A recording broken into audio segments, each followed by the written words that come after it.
English Leap Podcast. From Speak English with Class. Anna, yesterday I destroyed a meeting. Destroyed? That's a strong word. Okay, maybe not destroyed, but I did say something very unforgettable. Now I'm worried. I said, we need to improve the customer potato. The customer potato? Portal. I meant portal. That is a very different business strategy. Very different. Very agricultural. Okay, back up. What actually happened? Someone asked for my opinion, and the thing is, I knew my idea. I had it clearly in my head. Right. But the second everyone looked at me, my brain got nervous and chose the wrong word. The pressure moment. Exactly. My English wasn't the problem. My confidence left the room for a second. That happens to so many people. So instead of explaining my idea calmly, I started speaking faster, using bigger words and smiling like a business robot. Very professional. Very nervous. Slightly overheating. You get it now. And after the potato incident? I apologized 3 times and said, sorry, I'm bad at explaining, even though my idea was actually clear in my head. I just got nervous. That's such a real moment. Sometimes the problem isn't your English, it's the pressure of building your answer clearly in the moment. Yes, I had the idea, but I didn't have a calm path for saying it. And that is exactly why we created the English Leap Answer Builder. Because many learners understand the question, They know what they want to say. but when it's time to answer, the answer comes out too short, too fast, or too messy. The Answer Builder helps you build fuller answers step by step with a reason, a feeling, an example, and a personal detail. So your English sounds more natural, more confident, and more like you. It's included inside English Leap Club, and you can also get it separately. The link is below in the description. So today we fix my customer portal, Not potato.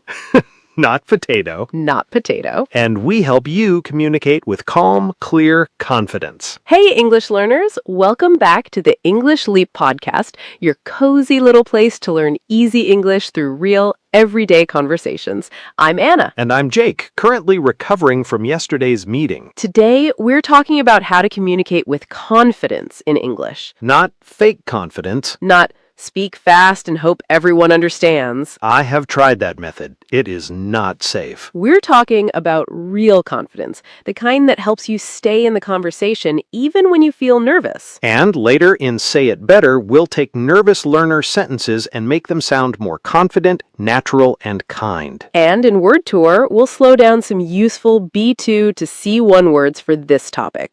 All right, let's start with the big mistake many learners make. Thinking confidence means speaking fast. Yes, and honestly, Jake, learners are not the only ones who believe that. Okay, but I need to admit something before we go further. Go on, I'm ready. When I hear confident English speakers, they sound fast. They don't stop. They don't search for words. So I thought if I speak faster, I will sound more fluent. I understand why you thought that. That sounds like you are about to disagree politely. I am. I knew it. Fast English can sound impressive for about 5 seconds. Only 5? Maybe 7 if the listener is kind. Painful but fair. But after that, the question is not, was it fast? The question is, was it clear? Clear means easy to understand. Yes, and today, that matters more than speed. But fast speakers sound confident. Some do, but some fast speakers are just nervous in a hurry. Nervous in a hurry. That was me. And some slower speakers sound very confident because they are calm, clear, and in control. So if I slow down, people won't think I'm weak? Not if you speak with purpose. With purpose? Yes, there is a difference between freezing and pausing. Explain. Freezing feels like your mind has disappeared. Familiar. Pausing means you take a short moment to choose your next thought. So a pause can be confident? It can be very confident. I don't know. In my head, silence feels dangerous. That is self-doubt talking. The inner voice? Yes, the voice that says, they're judging you. You sound slow. Hurry. Mine says all of that with excellent pronunciation. Mine too, sometimes. Really? Of course. Everyone has moments of self-doubt. Even confident speakers? Especially confident speakers. They just know how to manage it. That is comforting. Good, because confidence does not mean you never feel nervous. Then what does it mean? It means you can stay composed while you speak. Composed. Calm, but not frozen. Nice. That's a good way to say it. So if I forget a word but I don't panic, I'm composed. Yes. If someone asks me a question and I take a breath before answering, I'm composed.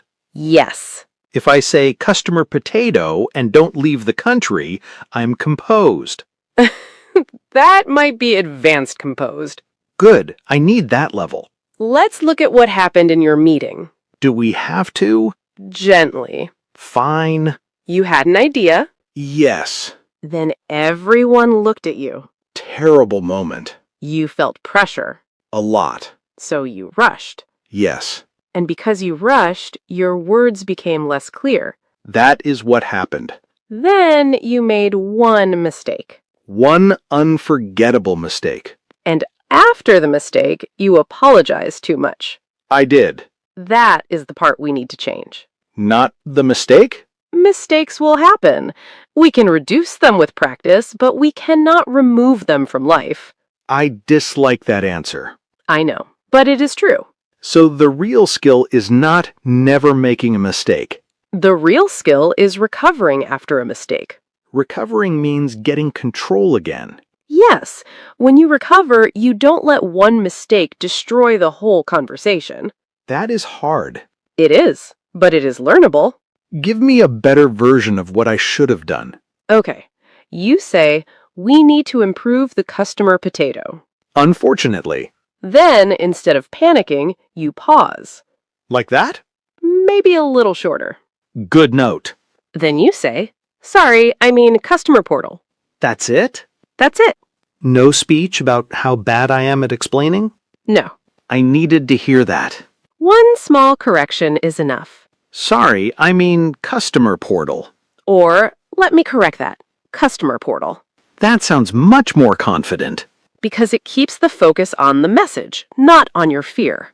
When I say, I'm bad at explaining, I move attention to what went wrong. That's close. I'd say you move attention away from your idea. Right. The idea disappears, and now everyone is thinking about the mistake. Maybe not everyone, but you make the mistake the topic. And I don't want that. No, you want the idea to stay the topic.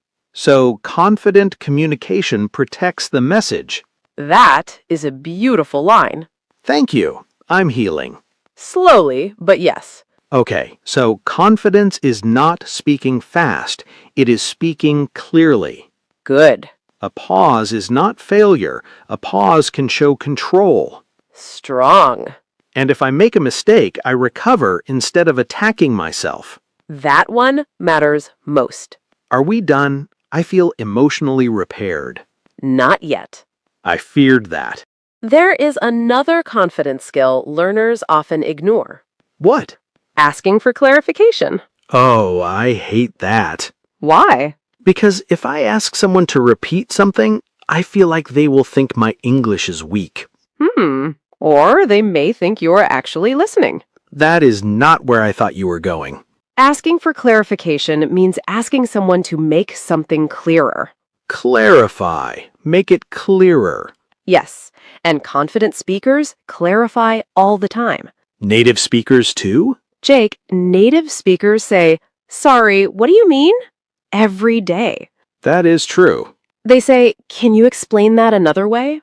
They say, I didn't catch the last part. They say, just to be clear, do you mean this or that? But when English learners say it, they feel embarrassed. Because they think understanding everything immediately is proof of confidence. Isn't it? No, it is proof that you understood that moment. That's all. That is annoyingly reasonable. Real confidence is not pretending you understood. Oof. Real confidence is caring enough to check. So if I don't understand something in a meeting, I shouldn't just smile and hope the topic disappears? Please don't. I've done that. Many learners have. Someone says, "Can you handle that by Friday?" And you smile because you understood Friday. Dangerous. Very dangerous. Then Friday becomes a surprise. A confident phrase would be, "Sorry, could you repeat the action point?" That sounds professional. Or, "Just to clarify, do you want me to send the report by Friday?" That is much better than smiling like a confused lamp. A confused lamp? Bright outside, empty inside. Strange, but useful. Thank you. Let's make this practical without making it complicated. Please. You need 3 kinds of phrases. Okay. 1 phrase to give yourself time. Let me think for a second. Good. Or, that's a good question. Let me organize my thoughts. Better for a meeting. Nice. 1 phrase to clarify. Sorry, could you say that again? Useful. Or, just to clarify, do you mean? Very useful. And 1 phrase to recover. Yes. Let me say that again. Good. I used the wrong word. I mean... Even better. Let me explain it another way. That one is gold. So I don't need 20 phrases. No, start with 3. 1 to pause, 1 to clarify, 1 to recover. That feels possible. It is, and it gives your brain something to hold when you feel nervous. I like that. A phrase can be like a handle. Yes, when the conversation feels slippery, you have something to hold. That image works. Good. I was not sure for a second. Very human of you. Thank you. But let me push back. Please. What if people really do judge my English? Some people might. That was not comforting. I know, but pretending nobody ever judges anyone would not be honest. True. Some people may notice your mistake. Some people may be impatient. Some people may not understand your accent immediately.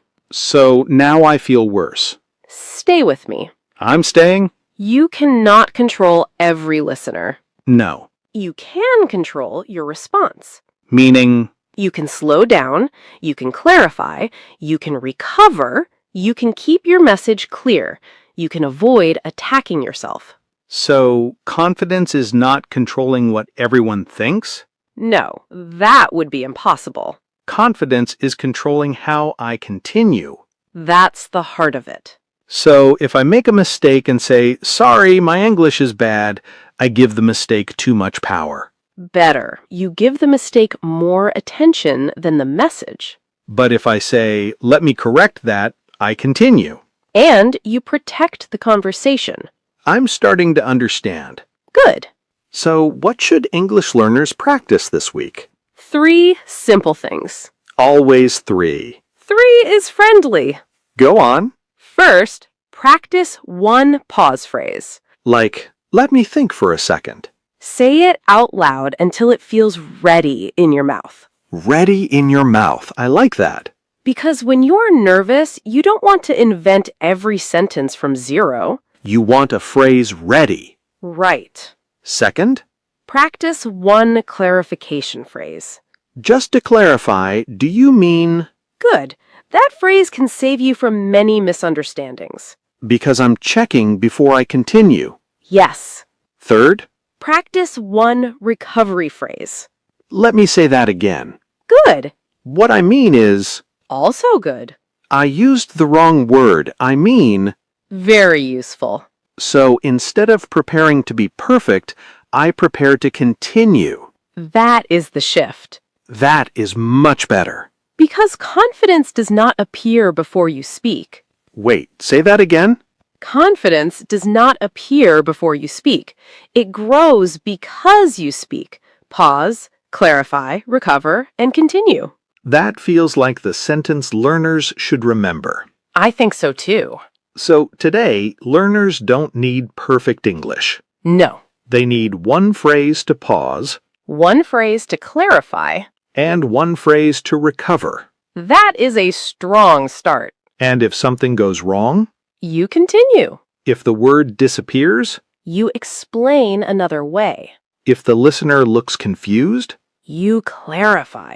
if the sentence comes out messy. You try again. I like this version of confidence. Me too. Now that we've used some strong words, should we slow them down? Yes, let's go to Word Tour. Now it's time for Word Tour, where we slow down strong words from today's conversation. These words will help you talk about confidence, communication, mistakes, and staying calm while speaking English. Our first word is clarity. Clarity. Clarity means being easy to understand. So if I speak clearly and people can follow my idea, I have clarity. You can say, I want to speak with more clarity in meetings. Or, speaking fast is not useful if there is no clarity. That sentence may be useful for you personally. Gently attacked but accepted. Not attacked, supported. Even better. Our second word is composed. Composed. Composed. Composed means calm and in control, especially in a difficult situation. If you forget a word but take a breath and continue, you are staying composed. You can say, I tried to stay composed during the interview. Or, she sounded composed even when the question was difficult.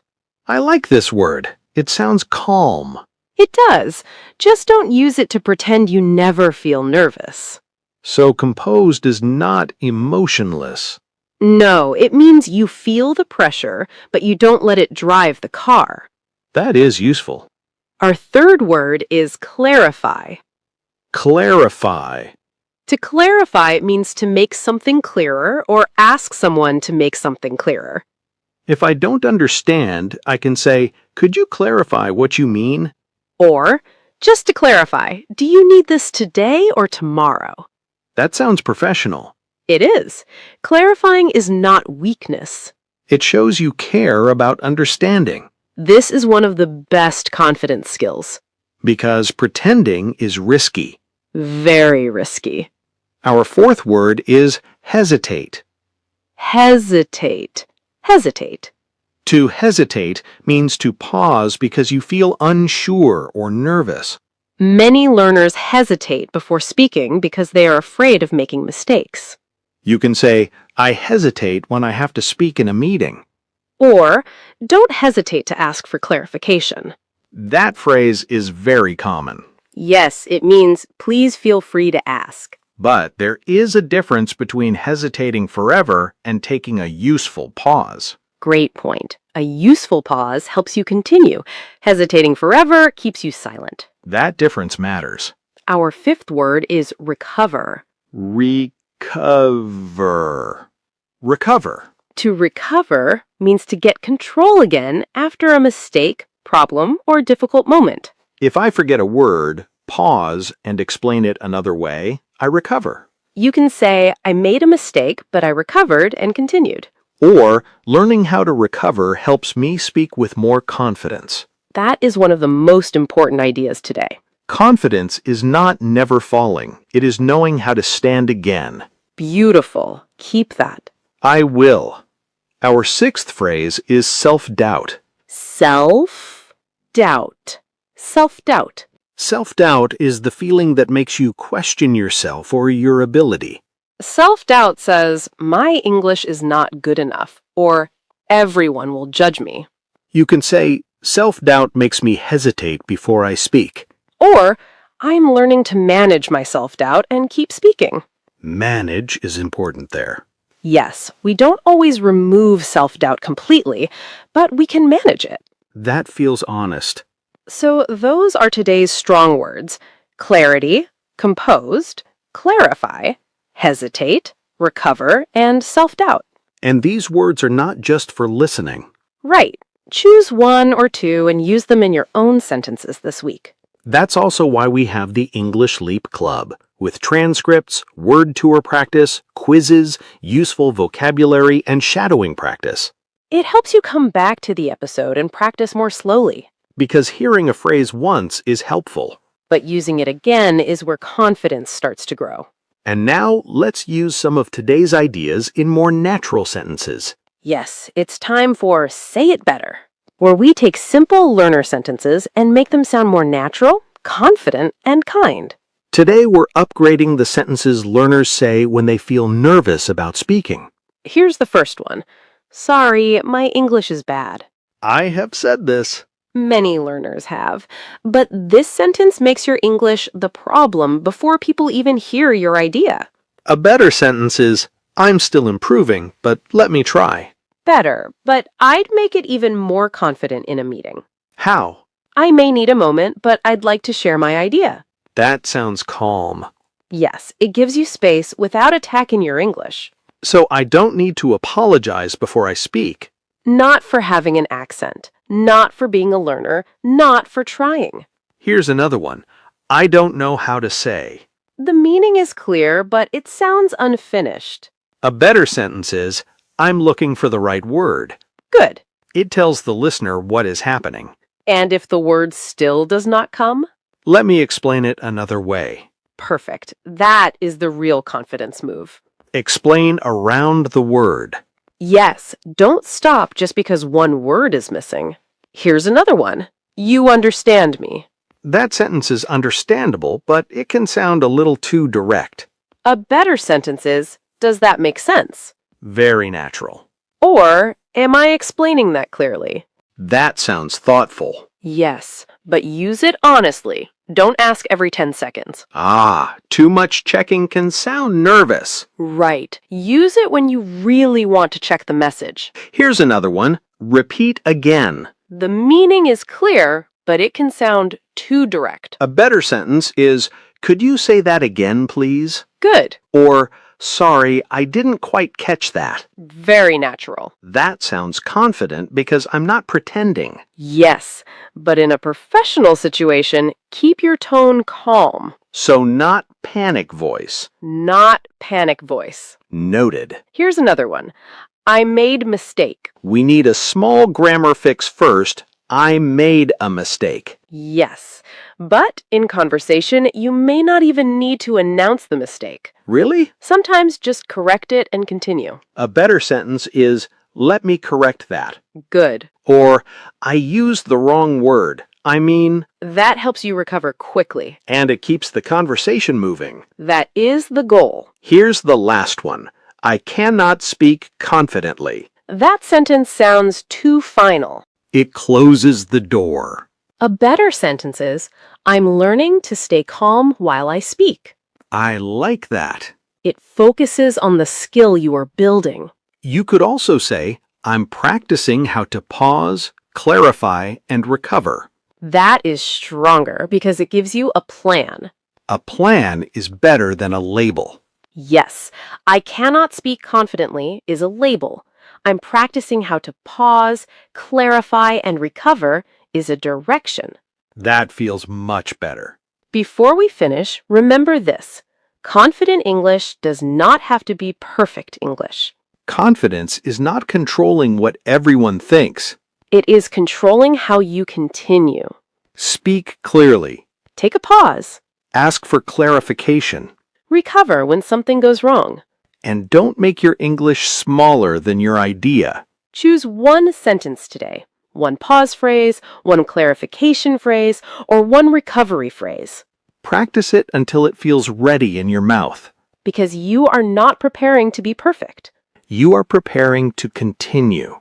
That's all for today. See you in the next episode. Bye for now. Your progress doesn't end here. To continue advancing your English skills, click on the next video or explore the additional videos we've thoughtfully selected for you.